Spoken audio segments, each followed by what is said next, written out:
Now, strategy formulation is basically the process of choosing what is the most appropriate course of action for yourselves, for your organization, to realize the goals that you've set, the objectives you've set, and therefore, by achieving all of this, you're going to achieve your organizational vision.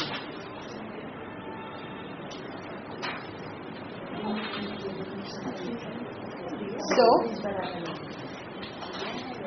strategy formulation is about setting the framework for achieving success in whatever aspect you want to do.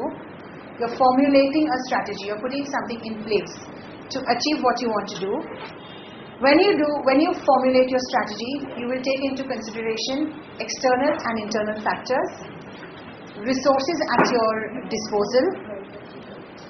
Most important, you will remember who owns it, and then at the same time, who owns the strategy, and at the same time, you will assign work to other members of your team.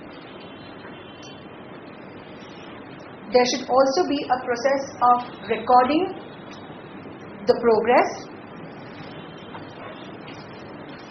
You have to factor in what is the action you're going to take, who are you going to involve and work with, what are the resources, financial, time and human at your disposal, who will lead, how will you deliver, and finally you will have to periodically review it.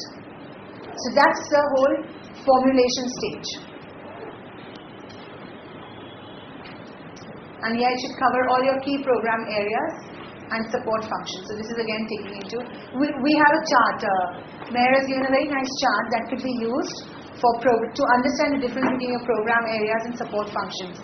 We understand that within organizations like yourselves, because you're smaller teams, you don't have specific or specified people doing your HR function or your accounting function. You don't have people specified for different. There are people who if there is an overlap and who do most of the functions, one person doing many. But there should be clarity. This is required just as HR function is important, just as much as a financial function is important, and just as you need administration as well. So, right. On formulation, are there any thoughts, any questions? Yes.